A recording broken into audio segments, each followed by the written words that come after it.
My name is Lena, and I'm 22 years old. The day I asked my parents if they picked up my prescription medication, my father casually replied, "We used that money to buy your sister's new phone instead." The room went silent.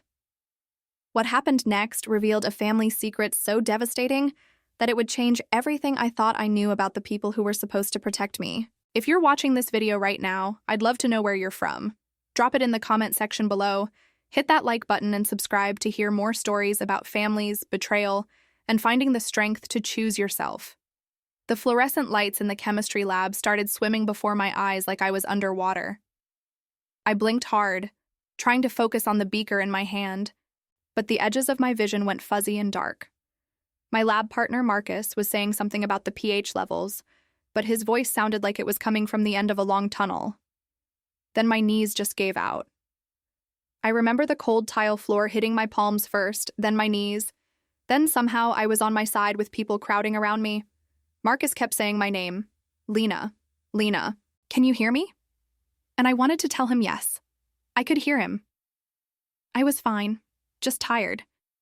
But my tongue felt thick and my chest was tight and I couldn't quite catch my breath.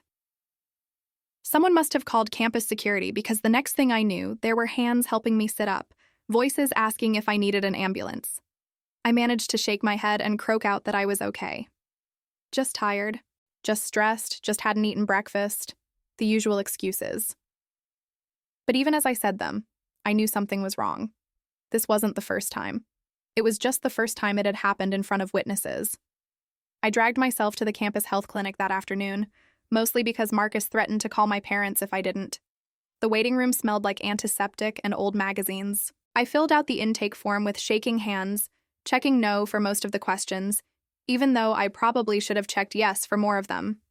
The doctor who saw me was young, maybe early 30s, with kind eyes that got less kind the longer he looked at my vitals. He frowned at the blood pressure cuff reading, frowned deeper at my pulse ox, asked me to follow his finger with my eyes, squeeze his hands, push against his palms. "How long have you been having neurological symptoms?" he asked, his pen hovering over his notepad.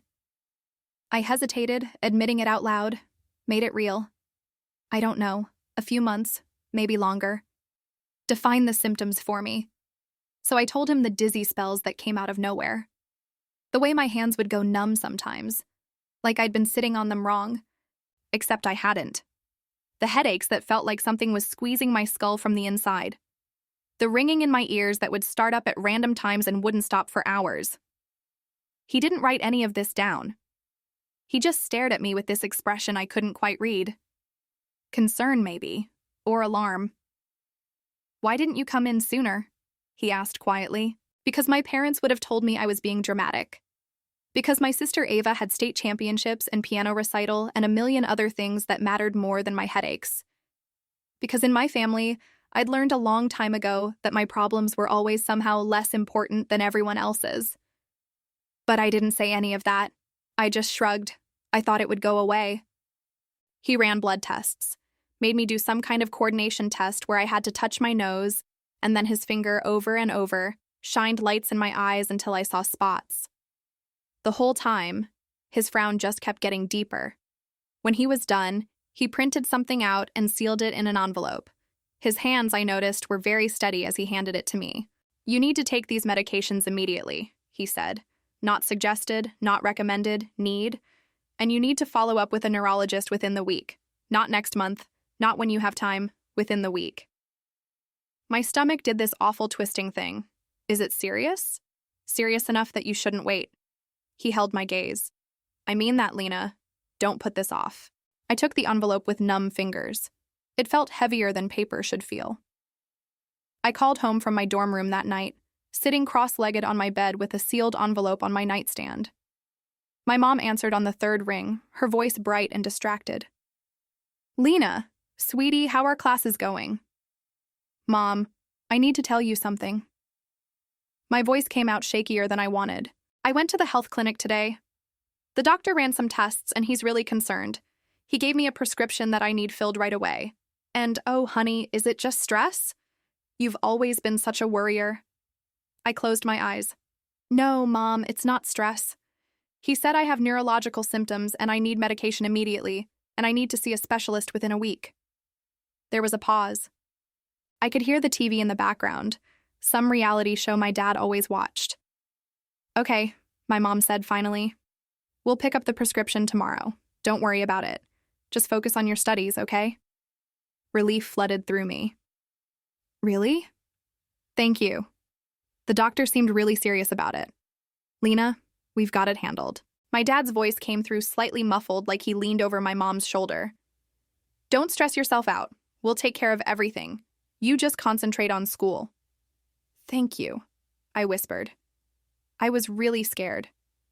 No need to be scared, sweetie. We're your parents. We'll always take care of you.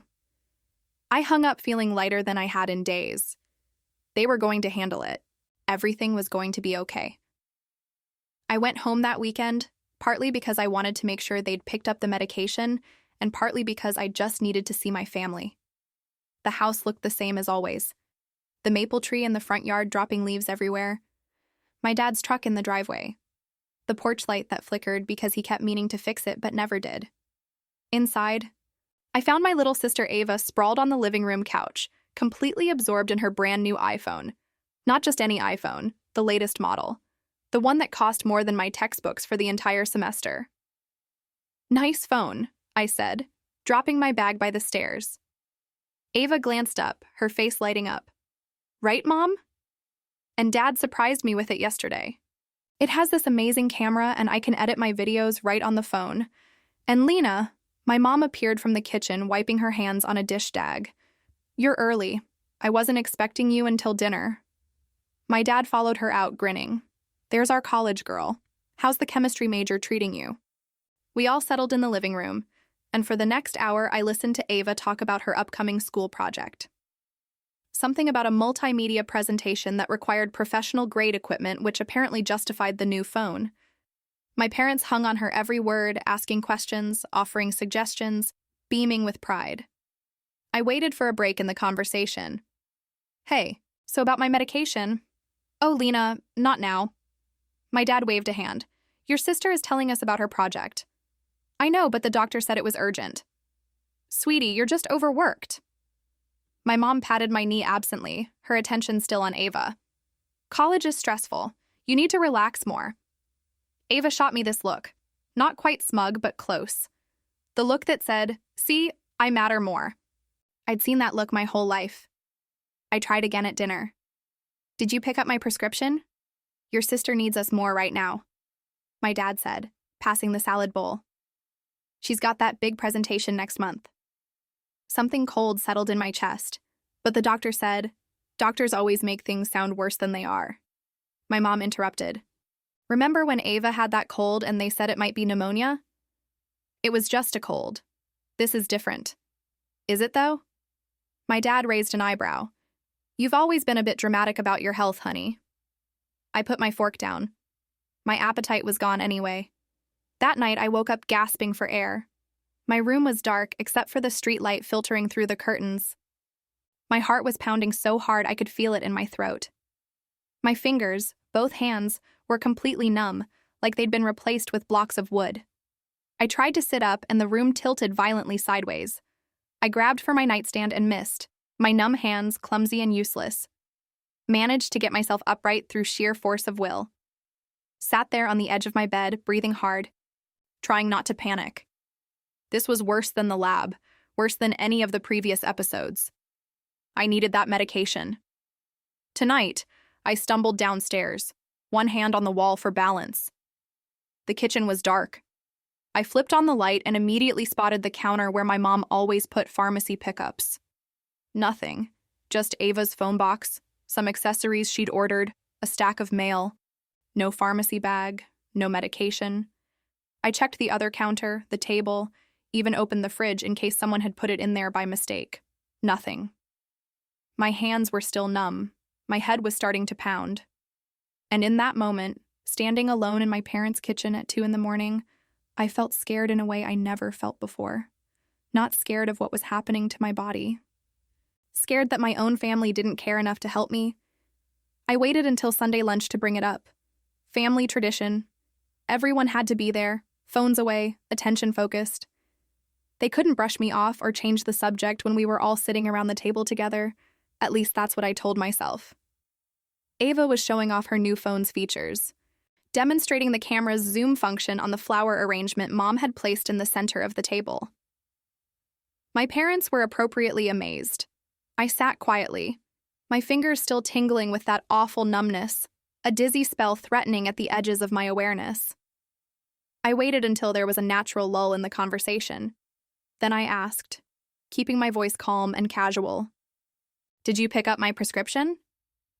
The doctor said it was urgent. My dad didn't even look up from his iced tea. He took a long sip, set the glass down with a soft clink, and said, "Oh, we used that money to buy her sister's new phone. She needed it for school." The words didn't quite register at first. It was like my brain couldn't process what I just heard. I must have misunderstood. He couldn't have actually just said. Ava was scrolling through her phone, not even pretending to look guilty.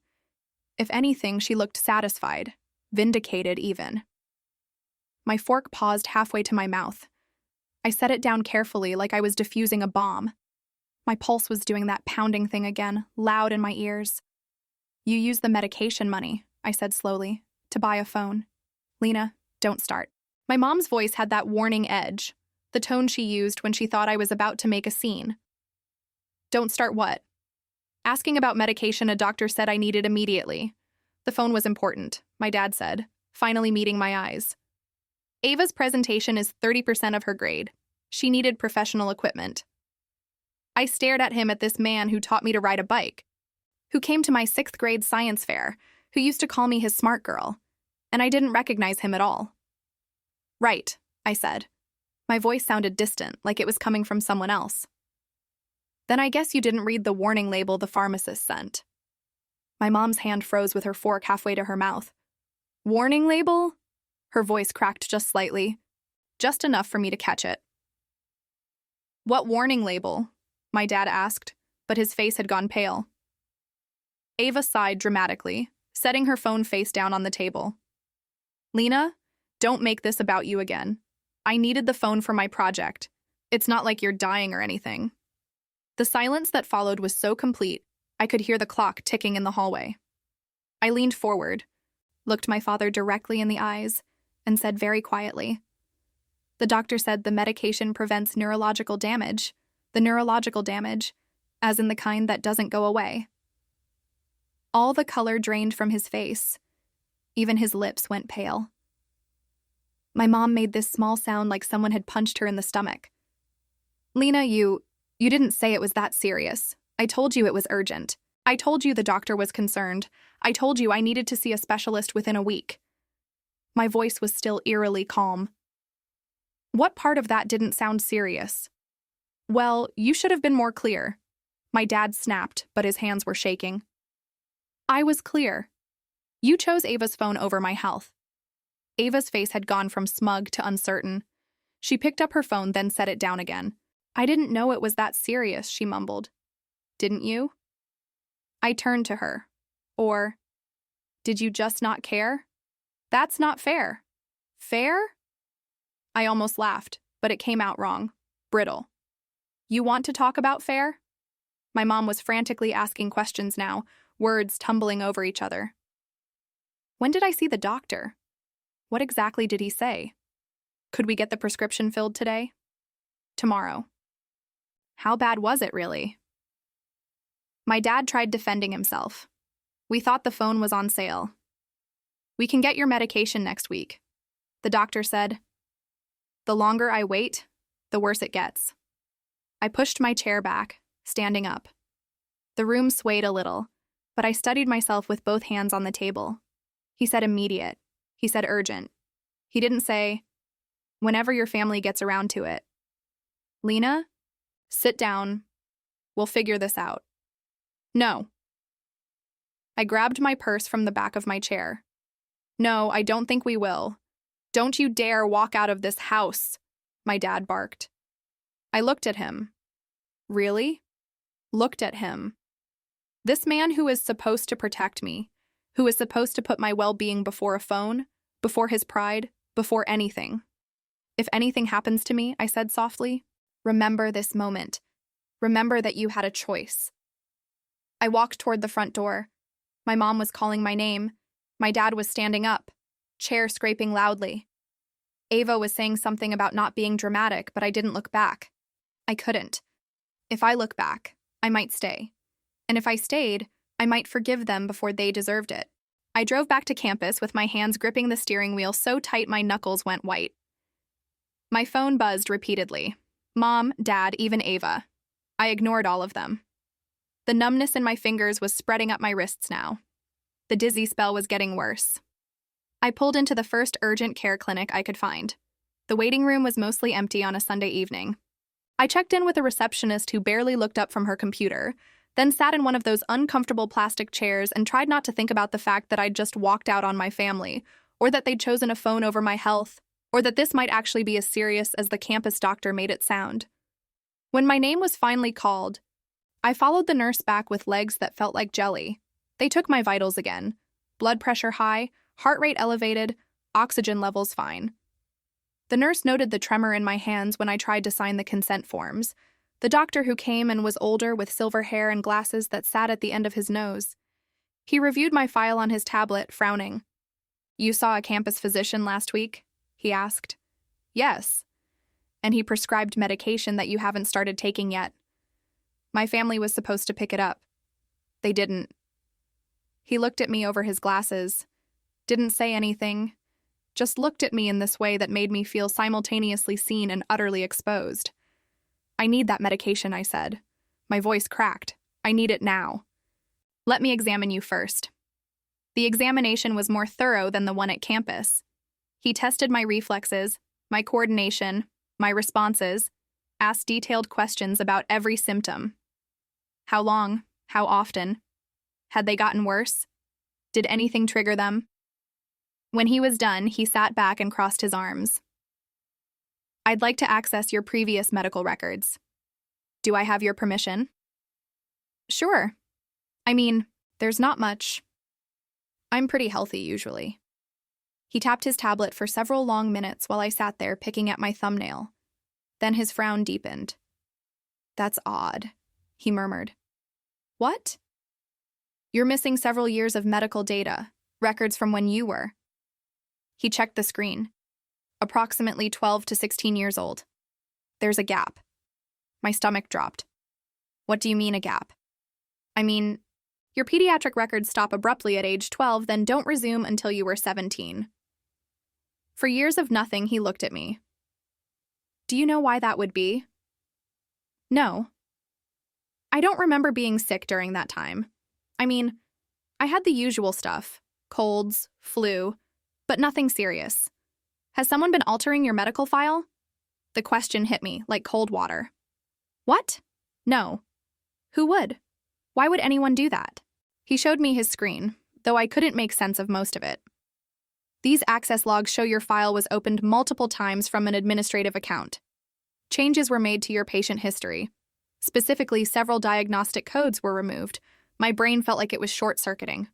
I don't understand. Why would someone remove diagnostic codes? That's what concerns me. The doctor's voice was gentle but serious. Sometimes family members who have access to patient portals make alterations when they disagree with a diagnosis or when they want to prevent certain treatments from being recommended. The room felt too small, suddenly, too hot. My parents wouldn't. Except maybe they would. Maybe they already had. I want to run some more advanced tests, he continued, and I'm going to refer you to a neurologist.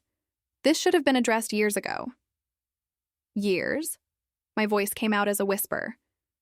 What do you mean years? He hesitated, choosing his words carefully.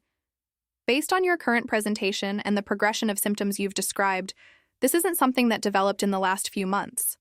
This is something that's been building for quite some time. The tests took 2 hours.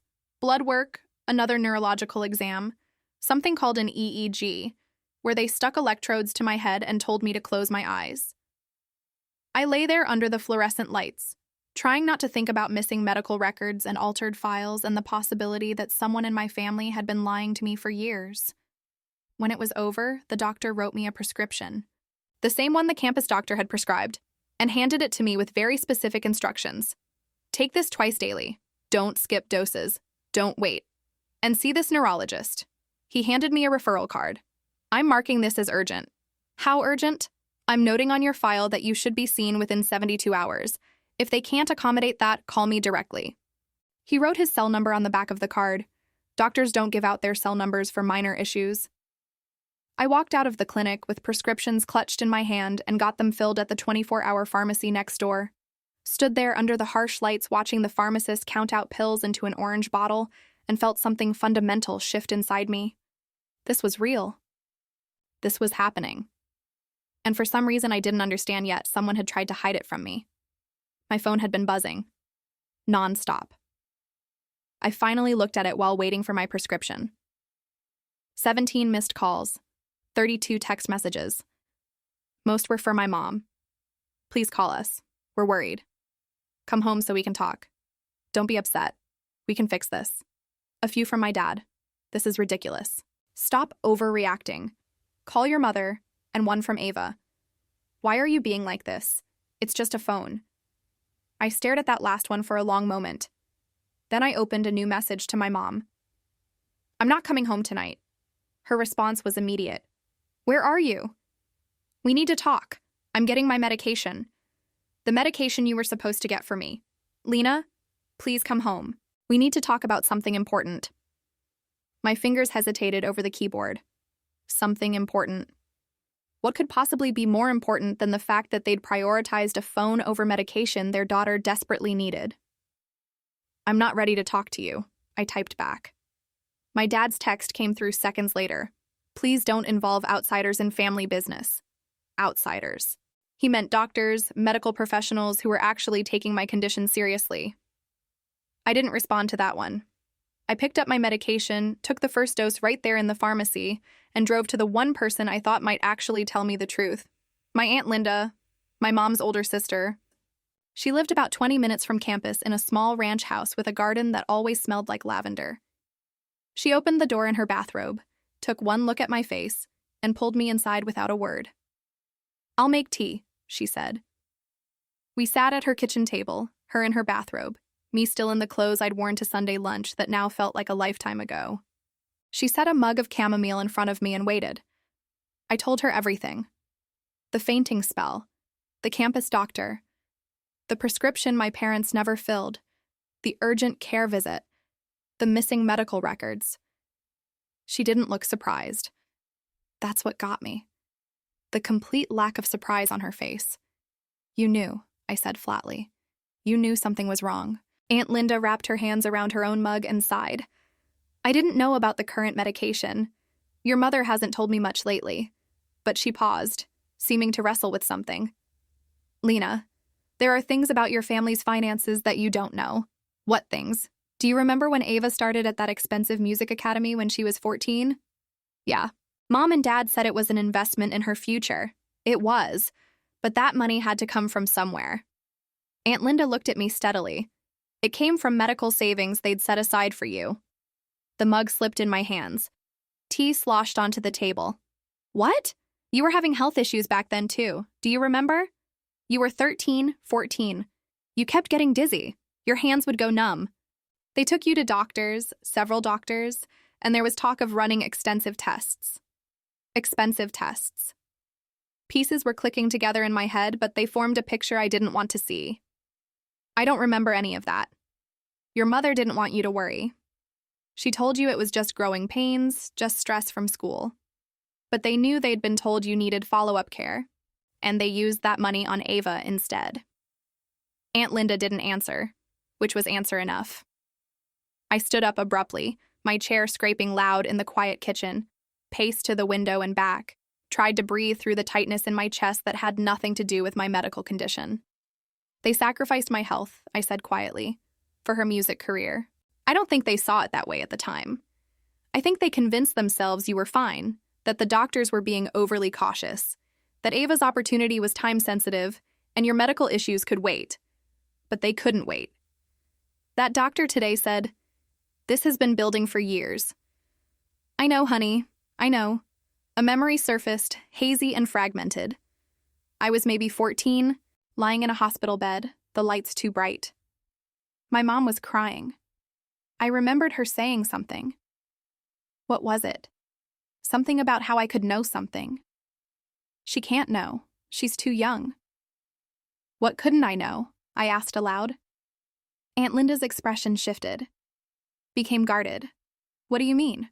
I just remembered something. Being in a hospital. Mom was crying and she said I couldn't know something because I was too young.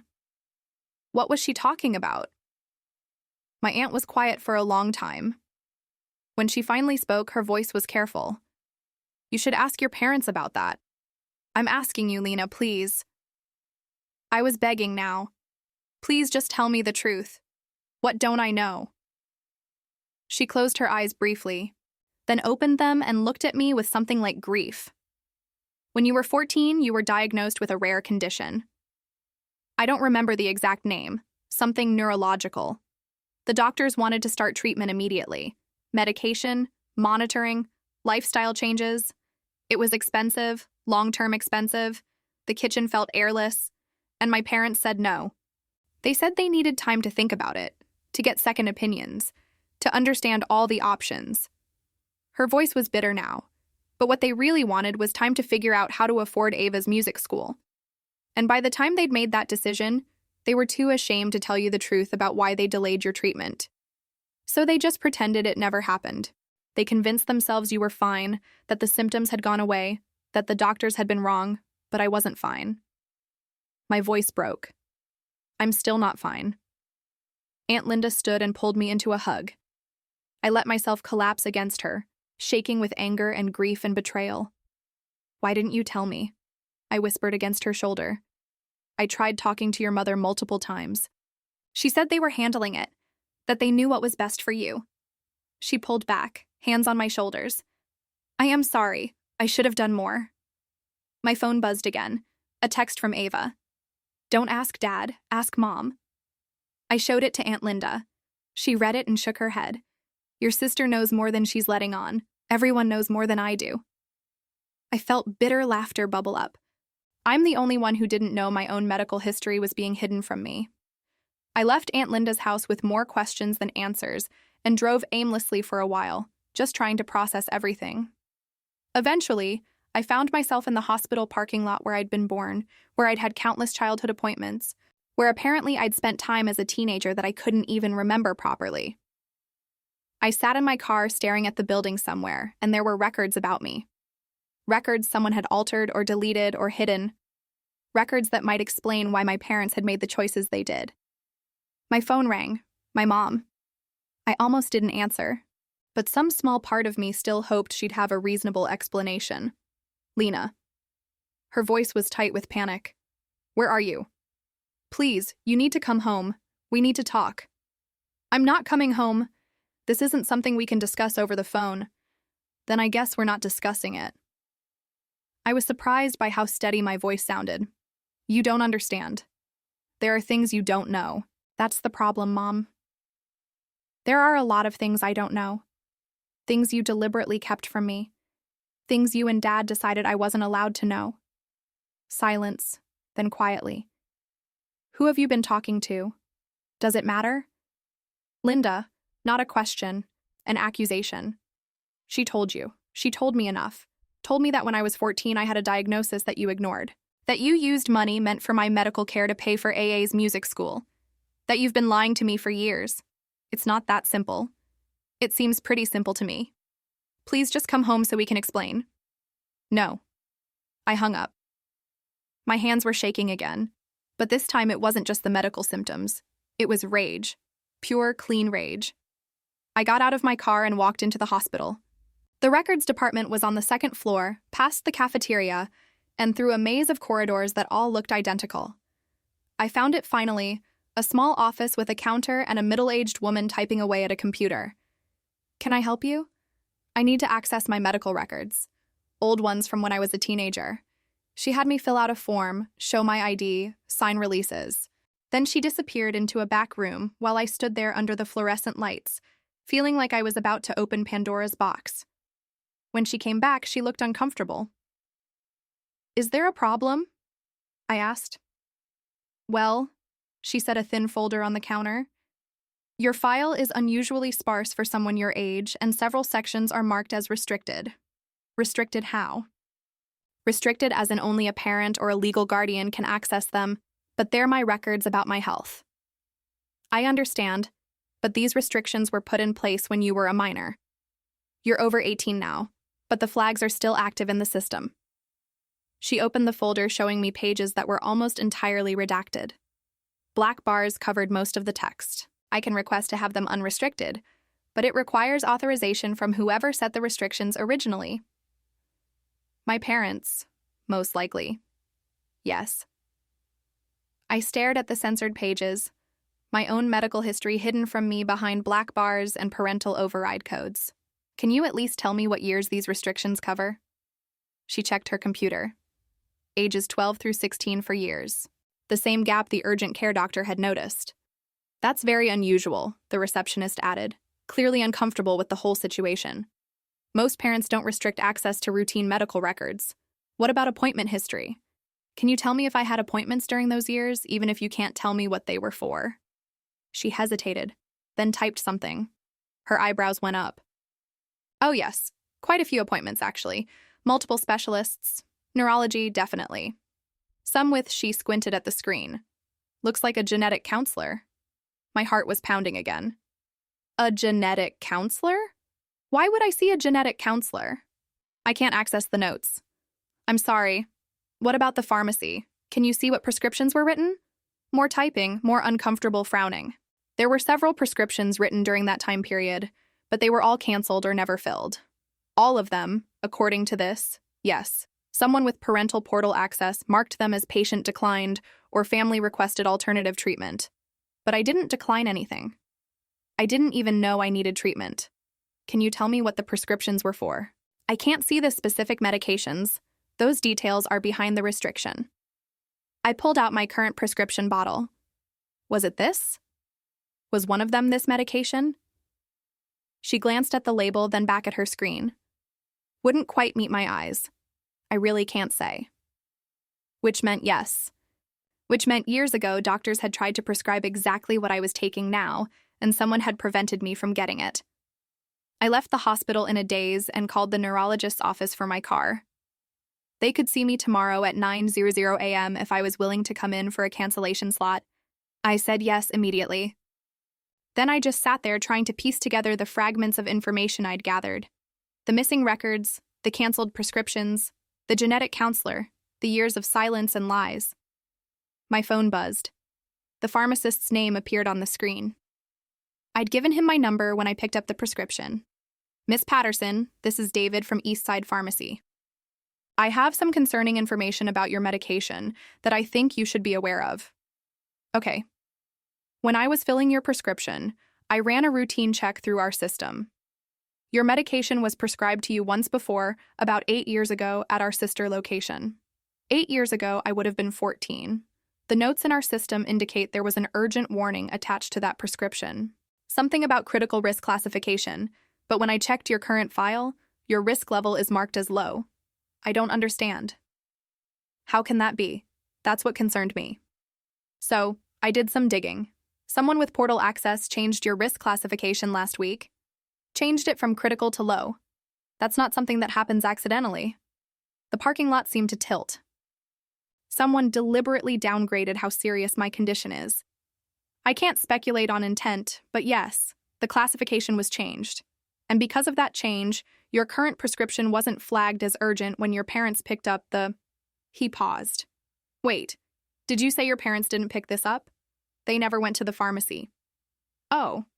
Oh no, Miss Patterson. When someone with portal access changes a risk classification and then doesn't pick up a critical medication, that raises serious red flags. I think you need to document this. This might be medical neglect. Medical neglect. The words hung in the air like smoke. Who changed my classification?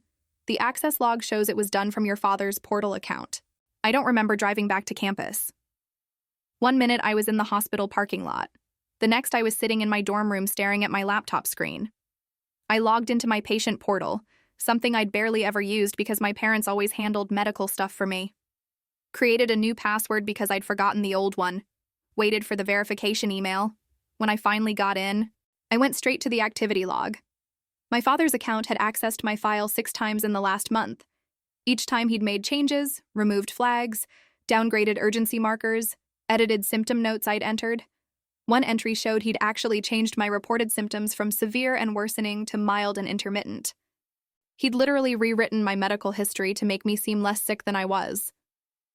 A memory surfaced, sharp and clear this time. I was maybe 15, sitting on the edge of a hospital bed. A doctor, a woman with kind eyes, was talking to my parents in the hallway. I couldn't hear what they were saying, but I could see my father's face, angry, defensive. My mother was crying. Then my father came back in and said, "Get dressed. We're leaving." The doctor doesn't know what she's talking about. We left. I don't remember ever going back, but I must have because my file said I had multiple appointments over the next year. Appointments I have almost no memory of. What else had they hidden from me? What else had they convinced me didn't happen? My phone rang again. "Mom." I answered this time, but I didn't speak. "Lena," her voice was raw, like she'd been crying. "Please, we need to talk in person. There are things you need to understand." "I understand plenty. I understand that you and Dad have been lying to me for years. That you used money meant for my health care on Ava. That Dad has been accessing my medical files and changing them to make me seem less sick." Silence. Long enough that I thought she'd hung up. "How did you find out?" she whispered finally. "Does it matter? It's true, isn't it?" "It's not. It's more complicated than that. Try me. I've got time. Not over the phone. Please come home." "Why?" "So you can gaslight me in person. So I can explain why we made the choices we did." "You mean why you chose AO over me? Why you gambled with my health? So she could have music lessons?" That's not her voice broke. "Lena, there are things about our family you don't know. Medical things. Things we were trying to protect you from. That stopped me." "What medical things?" "I can't not like this. Please just come home or let me come to you, but we can't talk about this over the phone. Give me one good reason why I should believe anything you say, because I'm your mother, and despite what you think right now, I love you. I've always loved you."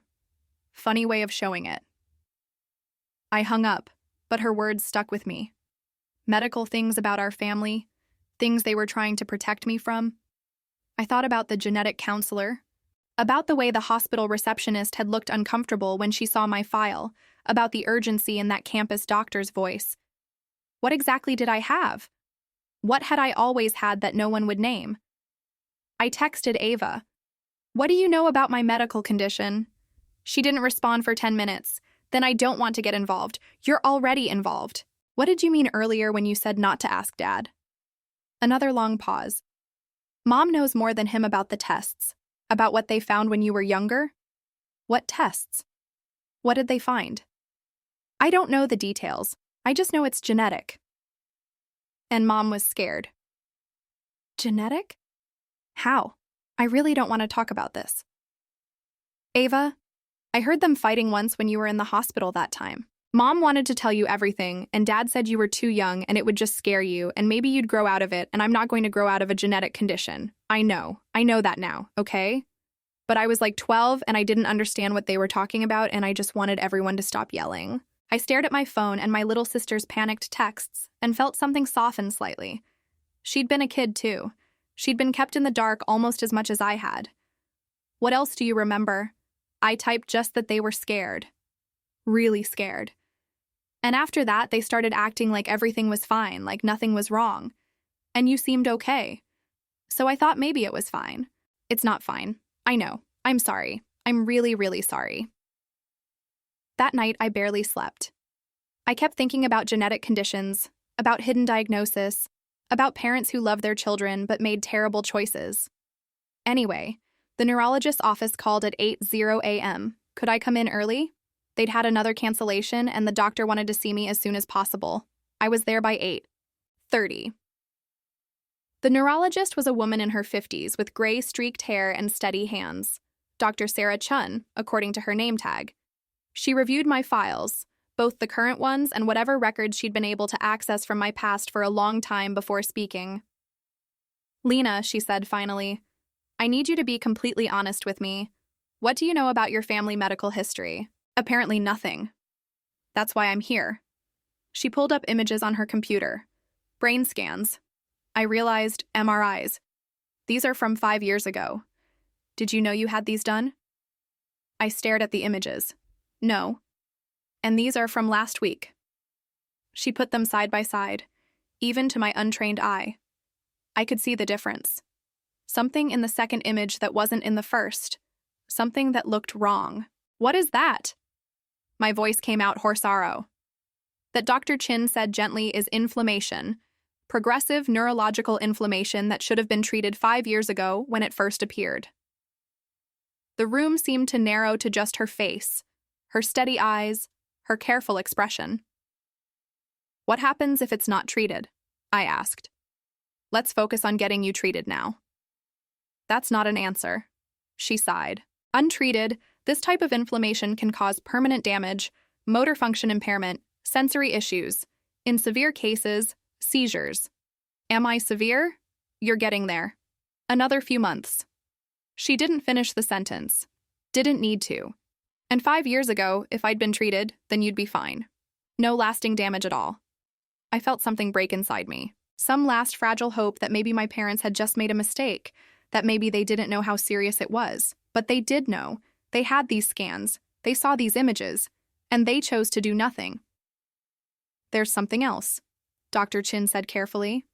The pattern of inflammation you have, it's consistent with a genetic marker, one that often runs in families. Meaning this might not be random. Meaning someone in your family might have the same condition or be a carrier. My parents would have told me if would they have? She looked at me over her glasses, not unkindly, and I didn't have an answer to that. I sat in Dr. Chen's office staring at those brain scans, and something inside me just shattered. Not loudly, not dramatically, just a quiet, irreversible breaking. I need to talk to my mother, I said. Dr. Chen handed me her business card. Call me if you need anything. And Lena, start the medication today. Don't wait another hour. I drove to my mother's workplace, a dental office where she worked as a receptionist. I texted her from the parking lot. Come outside now. She appeared 3 minutes later, pale and trembling, her work badge still clipped to her cardigan. She walked toward my car like she was approaching a bomb that might detonate. I got out, stood there with my arms crossed, waited. Lena, I don't. My voice was flat, dead. Just tell me the truth. All of it. She looked around the parking lot, checking if anyone could hear us. Then she grabbed my wrist, not roughly but desperately, and pulled me toward the side of the building where the dumpsters were. Private. Hidden. I begged your father not to do it, she whispered. Her eyes were already red, already filling with tears. When you were 14 and the doctor said you needed treatment, I begged him. I said we couldn't wait, but he said we couldn't risk everything for something that might be serious. Might be. I pulled my wrist away. The scans were right there. The diagnosis was clear. He convinced me it could wait, that we could see if it got worse, that maybe you'd outgrow it. She was crying now, mascara tracking down her cheeks. The doctor suspected a degenerative neurological disorder. Treatment was expensive, long-term expensive. And your father said, let me guess, Ava's music school was more important. She flinched like I'd slapped her. We had the money, we did. But your father invested it. He said it was for all of our futures, a business opportunity that couldn't miss. And then it failed. All of it gone. So they'd gamble my health on a business deal and lost. By the time you collapsed again, my mother continued, her voice breaking, we were too ashamed to tell you, too ashamed to admit we'd waited, that we'd chosen wrong. Ashamed. I laughed, but it came out wrong. Hollow. You were ashamed. So you just, what? Pretended it never happened. Your father accessed your medical records, changed things, made it look less serious so doctors wouldn't push expensive tests. He thought if we could just keep you stable until you graduated, until you had your own insurance, until it became my problem instead of yours. She didn't deny it. I thought about Ava, about her music school, her competitions, her new phone. Does Ava know about all of this? She overheard us fighting years ago. She knows you had a condition we didn't treat. She's been terrified you'd find out and blame her. I don't blame her. She was a kid. I looked at my mother, really looked at her, at this woman who'd packed my lunches and braided my hair and tucked me in at night. I blame you. And Dad, you had a choice. Every single day for years, you had a choice. Please don't leave. She reached for me again. We can fix this. We'll pay for everything now, whatever you need. You can't fix 10 years of silence. I stepped back. You can't undamage my brain. You can't give me back the years I could have been healthy. Lena, no. I turned toward my car. You chose her every time. Every single time. And now I'm choosing me. I drove away while she stood there crying in the parking lot. I was almost back to campus when Ava called. I almost didn't answer, but something made me pick up. Lena, her voice was small, scared. Mom just called me. She's really upset. Good. Don't leave. Please. We can work this out as a family. Put the car in park. Close my eyes. Ava, did you know I was sick when we were younger? Silence. Ava, I heard them fighting one night, she whispered. You were in the hospital. Dad was yelling at Mom that they couldn't afford both your treatment and my school. And Mom was crying and saying they had to find a way. And then Dad said her voice broke. He said that keeping you calm was better than scaring you with a diagnosis you couldn't understand. And you agreed with him. I was 12. I didn't know what to do. I didn't understand how serious it was. But you know now you've known for years and you didn't say anything. I was scared she was crying now. I was scared you'd hate me. That you'd blame me for their choices. That everything would fall apart. Everything is falling apart. Ava, it's been falling apart for years. We just pretended it wasn't. Please don't hate me. I wanted to hate her. It would be easier than this complicated mess of love and anger and grief. But she was my sister, and she'd been a kid caught in the same web of lies I had. I don't hate you, I said finally. But I can't be around any of you right now. I need space. I need time. How much time? I don't know. I hung up before she could say anything else. The next morning, I woke up to 17 missed calls and a voicemail from my father. I listened to it while taking my medication. The medication I should have been taking for years. Lena, listen. Don't talk to anyone about the tests. We can sort this out privately. Family business stays in the family. Call me back. I deleted it. Dr. Chen's office called at 9. Can you come in today? Your lab results are back and the doctor wants to discuss them with you immediately. I was there by 10:00. Dr. Chen's expression when I walked into her office told me everything I needed to know. This was going to be bad. She pulled up 2 MRI scans on her computer screen, one labeled 5 years ago and one labeled last week. Even I could see the difference. The newer skin showed shadows that weren't in the old one, patterns that looked wrong. Lena, she said gently, you should have been treated back then.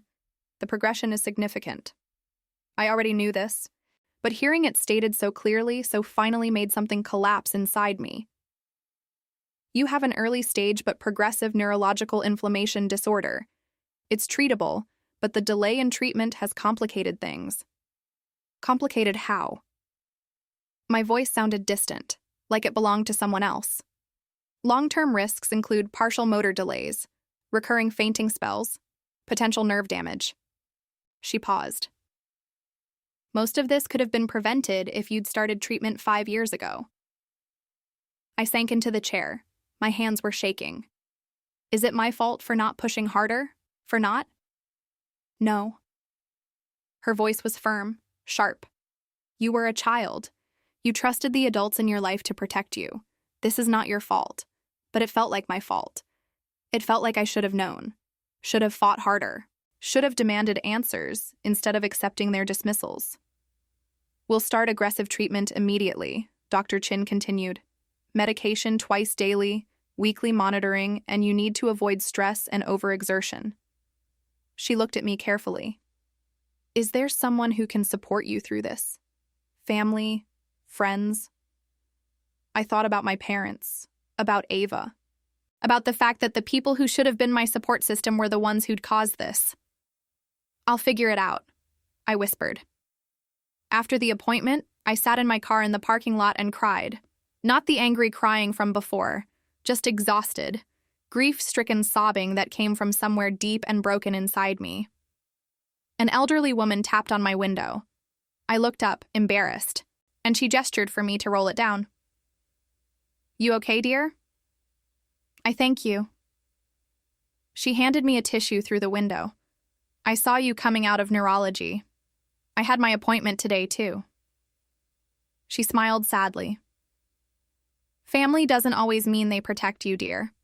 Sometimes we have to protect ourselves. Those words hit harder than any diagnosis. When I finally checked my phone, there were 7 missed calls from my father and 1 long voicemail. I listened to it. Lena, you need to stop talking to doctors about family matters. This is between us. We'll handle the medical bills. We'll handle everything. But you need to stop making us look like monsters. Call me back. We need to discuss this privately. I texted him back. You don't get to decide anything about my health anymore. His response was immediate. You're being dramatic. This is exactly why we didn't tell you. You overreact. I stared at that text for a long time. Then I blocked his number. My phone rang again. Aunt Linda, I heard about the appointment. She said, "How are you?" Honestly, I don't know. Your mother called me. She's devastated. Good. Lena, she had years to be devastated at Linda. Years to tell me the truth. Years to fight for me. She chose not to. Silence. Then you're right. You're absolutely right. I wanted you to know that she does love you. She just loves badly sometimes. That's not good enough. I know. After we hung up, I took my first dose of medication and thought about all the doses I should have taken over the years. All the doctor's appointments I should have had, all the monitoring that never happened. My phone buzzed. A voicemail from Aunt Linda. I need to tell you something about your father. About the year you first fainted. It wasn't just about money, Lena.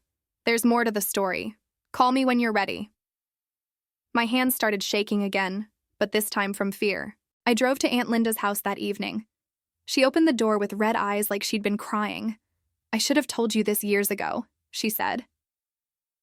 We sat at her kitchen table. She made tea. Neither of us drank. The year you first collapsed, she began. Your father was in serious financial trouble, gambling debts. He'd been hiding it from everyone, even your mother. When your medical bills came, he panicked. Gambling? I'd never seen my father gamble. Not once. Online poker, sports betting. It started small, then spiraled. By the time you needed treatment, he owed more than $50 to some very serious people. The room tilted slightly. He gambled away my treatment money. The treatment fund was the last liquid asset he had. If he used it, the bank would have seized the house. We would have lost everything. She looked at me with devastation in her eyes. He chose the house. He chose protecting his image. He chose anything except you. I couldn't breathe. Couldn't think. My father, the man who taught me to ride a bike, who came to my science fairs, had literally gambled my health away. Your mother stayed silent because she was terrified. If she exposed the truth, the family would collapse. Ava's life would change drastically, and she convinced herself that maybe you'd be okay without treatment, that maybe the doctors were wrong, but they weren't wrong. No, they weren't. Aunt Linda stood and retrieved an old envelope from a drawer, handed it to me with shaking hands. This came to the house 8 years ago. Your father intercepted it before your mother could see it. I opened the envelope. Inside was a letter from a specialist. Immediate treatment recommended for patient Lena Patterson. Delaying further may cause long-term neurological damage. Please contact our office to schedule treatment within 72 hours. The date on the letter was from when I was 15. He hid this, I said flatly. He hid everything. And he told everyone, family, friends, neighbors, that you were exaggerating, that you were overdramatic, that there was nothing really wrong with you. Aunt Linda's voice shook with anger. He destroyed your credibility so no one would take your symptoms seriously. I left Aunt Linda's house in a daze and drove straight to Ava's school. She was at some evening rehearsal. I found her backstage adjusting her makeup. "We need to talk." She looked up, saw my face, and went pale. "What happened? Did you know about Dad's gambling?" All the color drained from her face. "How did you?" "So, you did know?" "I found out last year. I saw credit card statements, confronted Mom about it." She looked down at her hands. "She begged me not to tell you, said it would break you." "Break me?" Ava. Their lies almost destroyed my brain. I know she was crying now. I know. Okay. I've known for months and I didn't know what to do, and I'm so sorry. Before I could respond, my father appeared in the doorway. "What are you doing here?" His voice was sharp, angry. "I could ask you the same thing. Your sister has a performance. I don't care." I turned to face him fully. "I know about the gambling. About the debts. About the letter you hid from the specialist." His face went from red to white. "That's private family business." "Private? You gambled away money meant to save my life and you call it private?" People were starting to gather. Other students, parents, teachers. "Lower your voice," my father hissed. "Why?" "Worried people will find out what you did." I was shaking, but I didn't care. "Worried they'll know you chose poker over your daughter's health." "I was trying to save our family. You were trying to save yourself." My voice echoed in the backstage area. "You gambled away my future so you could cover your mistakes." "I did what I had to do. You let me suffer for years. You changed my medical records. You had letters from specialists. You told everyone I was dramatic so they wouldn't believe me when I said something was wrong." My mother appeared then, looking horrified. "Lena, please not here." But I was done protecting their image, done pretending everything was fine. I wasn't going to waste money on a maybe. My father suddenly shouted when Ava had real potential. The entire room went silent. Even the music stopped. Dozens of people stood frozen, staring at us, at him, at the man who just admitted he valued one daughter's potential over the other daughter's health. My mother made this awful choking sound. Her hands flew to her mouth. Ava burst into tears and ran out the back door, and I felt the last thread connecting me to my father snap like a rotten rope. "I hope it was worth it," I said quietly. "I hope her music career was worth gambling my life away." I walked out, didn't look back. Didn't care about the whispers or the stares or the way my mother called my name. I was done. The fallout was immediate. News of the confrontation spread through Ava's school, then to the neighborhood, then to our extended family. People I hadn't talked to in years were suddenly calling, texting, asking if it was true. If my father had really done what everyone was saying, I didn't respond to most of them. What was there to say? My father became increasingly defensive, angry. I heard through Aunt Linda that he was telling people I was lying, exaggerating, making him look bad out of spite. The same words he'd used for years to dismiss my symptoms. Dr. Chin called me in for my 1-week follow-up. She sat me down with a serious expression. "I need to tell you something. The medical neglect you experienced, the altered records, the intercepted prescriptions, the delayed treatment, it rises to a level that should be reported." "Reported to who?" "The hospital board. Possibly Adult Protective Services, even though you're over 18 now. The pattern of behavior suggests systematic medical neglect of a minor." I thought about my father, about the gambling, about the years of lies. "Do it," I said. She nodded slowly. "This might get complicated. Your family will be questioned. There could be legal ramifications." Good. I started therapy the following week, not just for the trauma of the diagnosis, but for everything. The years of being dismissed, the favoritism, the realization that I'd been systematically gaslit about my own health. My therapist was a woman in her 40s named Dr. Reed. She listened to my story without interrupting, her expression carefully neutral. When I finished, she said, "You know this wasn't your fault, right? Everyone keeps saying that because it's true. You were a child. You trusted your parents to protect you. That trust wasn't misplaced. Their actions were." It took 3 sessions before I could say it out loud without crying. My parents chose my sister over me. Yes, Dr. Reed said gently. They did. And that was wrong. Ava showed up at my apartment one evening. I almost didn't let her in, but something about the way she was crying made me open the door.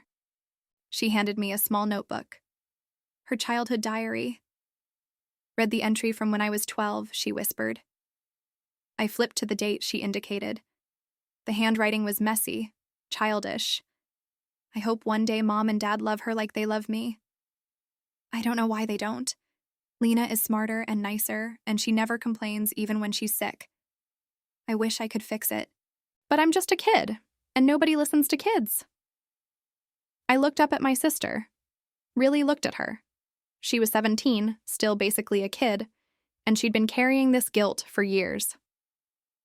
I'm sorry, she sobbed. I'm so sorry. I should have done something. Said something. I should have. I pulled her into a hug. She collapsed against me, crying into my shoulder. You were a kid, I said. This wasn't your responsibility. But I knew they were treating you wrong, and I didn't.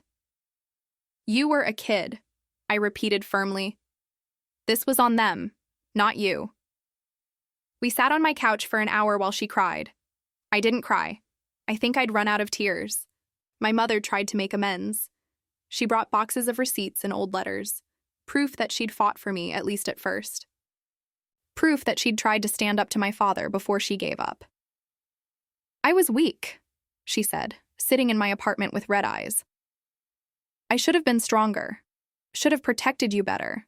I let him convince me that we were doing the right thing. You weren't weak. You were complicit. She flinched. I know that now. And I'm so sorry. I wanted to forgive her. Part of me did forgive her, but forgiveness didn't mean forgetting. Didn't mean pretending it never happened. I need time, I told her.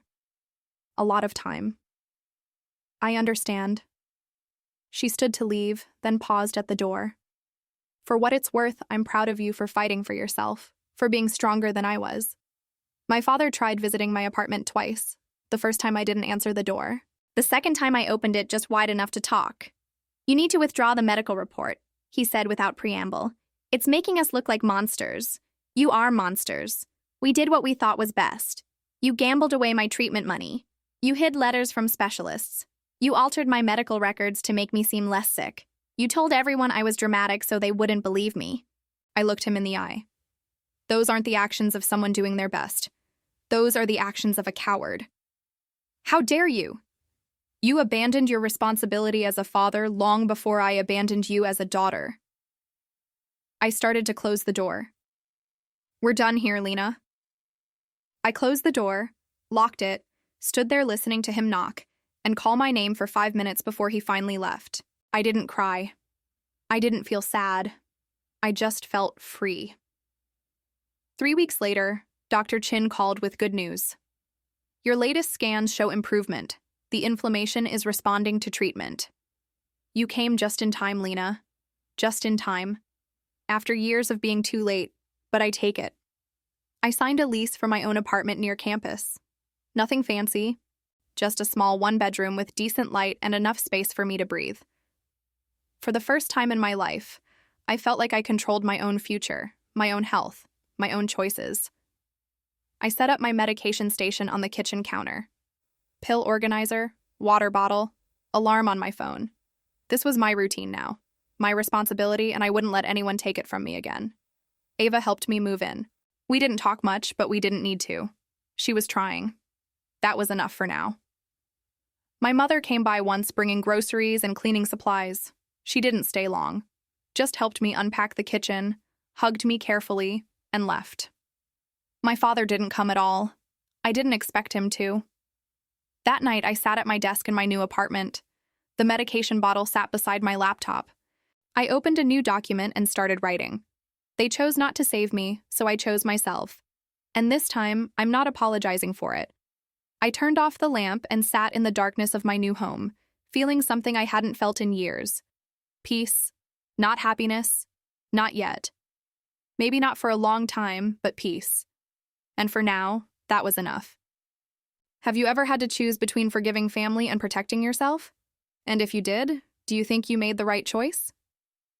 Like and subscribe for more stories about the complicated truth of family bonds.